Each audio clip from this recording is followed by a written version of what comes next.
least these two institutions, can come to the point of talking about the linkages which we have.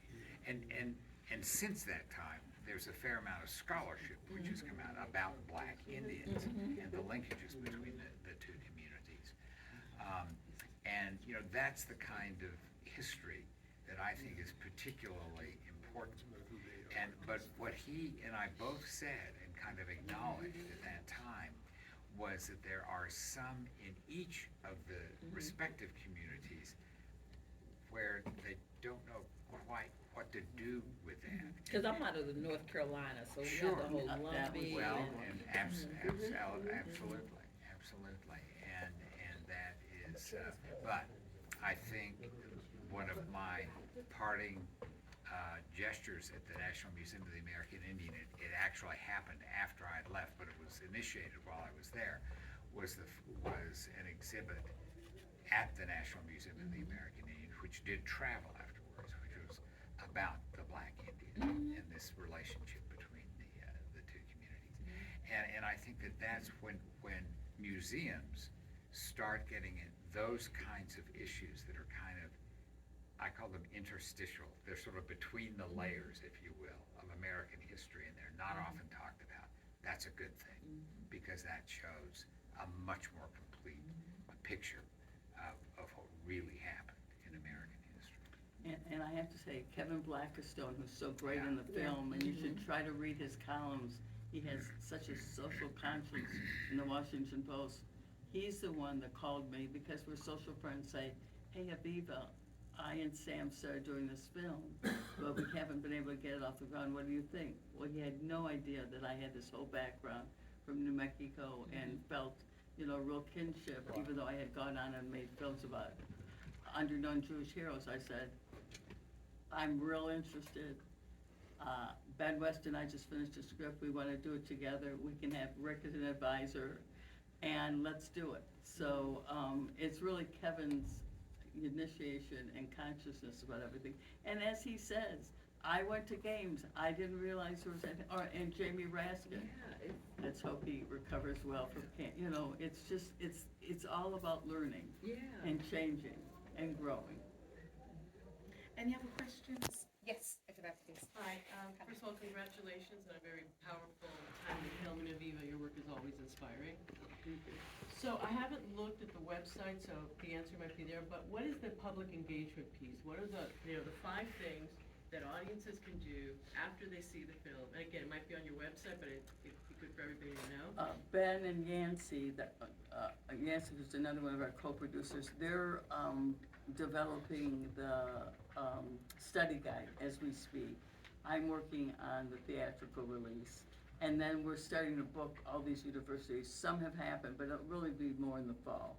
So yes, I would go to the website, because eventually there will be a free study guide that will go with the film. But that's the study guide, but, can we call our representatives? Can we call the owners of these? So I understand Exactly. it'll be in the guide. No, right. As we say, as we speak, because we have so many balls rolling, and I also have 2 other films, so that's just my issue. But thank you for that, because sometimes I forget that. Because, I forgot to say, this film was made in Washington, D.C., and we deserve statehood, and I hope you all realize. That's that. right. Definitely. And I there's think- some really bad thing just got passed where a lot of Democrats did not vote for things that make us sovereign. So yes, you're absolutely right, because in my own life, I'm a big political activist on that. So I will make sure that it's on the website. But I'm sorry, before we go to the next question, I think maybe what she means also is where's it going to be distributed? So where could we, is it going to be, is it going, did you also It's mean gonna like, have a where can theatrical we release watch it? in about 7 major cities, and if there's a real demand, we're waiting to see what the reviews are. By the way, don't forget to vote. And Like a stream. that's on the website. Okay. And also, there's a weekly newsletter, but it's about all our films. But this coming week, we expect there'll be a lot of great pictures, and we can't wait to call Phoenix to find out what happened in the opening there. Right. Okay, Yeah, excellent. So thank we you can see it on a for bigger, adding that, bigger yeah. scale. Okay, thank you. But Yes. Imagining the Indians film or whatever on the card. Card. Did everyone get a card? Yeah? Okay. And the QT, whatever it's called. QR. QR code. I'm on tech. I drive everyone crazy, but it's okay. I talk to people, I don't sit there, but go ahead, sir. Yes. Okay, I represent a consortium of storytellers from USC and UCLA who are now combining efforts to make sure that all of these facts become something that we can put in a timeline, much akin to the Shoah Project. Have you guys thought about doing oral history beyond what you had to make sure that this project not only talks about the mascotting, but all the other issues that you'd like to be able to combine in a repository? Does anyone do that, Rick? Pardon? Well, I mean, you can speak to it too, but I will say that, you see, is, I'm sure you appreciate, a fraction of the footage and the interviews for this film on the screen. And so I'm sure that they will, in the future, with that kind of archival information, do something with it, which is akin to what But you're saying something more. It's interesting you say Shoah Foundation. The film I'm finishing is just based on my mother and my uncle's testimony, who never told any of us what happened to them during the war. My uncle survived Auschwitz, my mother a work camp, passing as a Polish Catholic. I'm just completing a film to come out May 21st and go around the country, first at festivals. It never would have been possible without the Shoah Foundation. Absolutely. So I think what the gentleman is saying, and I think he's absolutely right, if some institution would take it upon themselves to do those kind of testimonies. Well, let me add to And- that then, because I think that what we found at both museums where I worked, both the Autry as well as the National Museum of the American Indian, there was a very specific and explicit focus from both the programming and the research standpoint of compiling oral histories. And that's very important to us because there are sort of sequences, if you look back at the contemporary Native community, where generationally we lose speakers of Every day, significant stories. yeah. And so that is something of which a number of institutions are now aware. As we get more and more young contemporary Native scholars on the academic side, that is also helpful because it brings educational institutions to the table in that. And I think that museums, and I suppose it's because that's where I've done a fair amount of work, have become much more attuned, with particular respect to Native communities, of getting more and more oral histories done in very systematic ways and projects. The ATOM, which is the Association of Native Archives, Museums, and Libraries and Museums, has a specific grant at this time to do exactly those kinds of things. And so it's very much front and center, particularly for us, because most of our histories, of course, were indeed oral. Because there were not that many of us, although there were some that had written language. So I appreciate the question.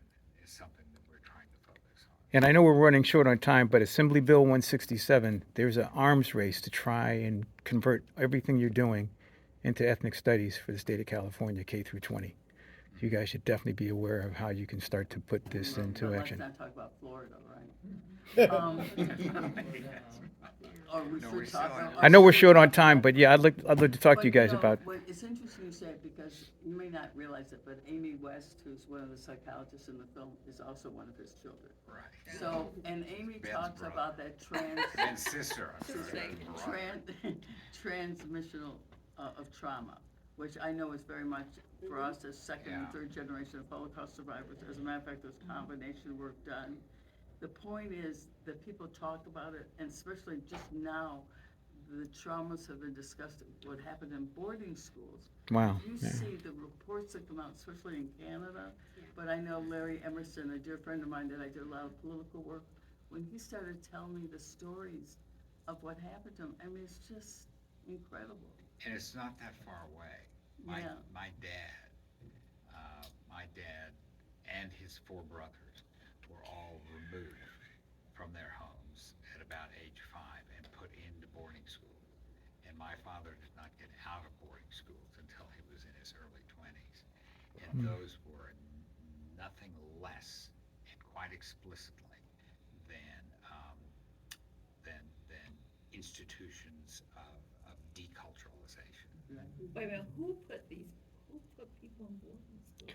Oh my God. I mean, it's just, I don't it's, understand. yeah, it's, Oh, the no, state, federal the state. government- Oh, the Yeah. federal yes, government yes, established okay. boarding schools. there's a TV series called 1923 that Australia, really New frames, Zealand, right.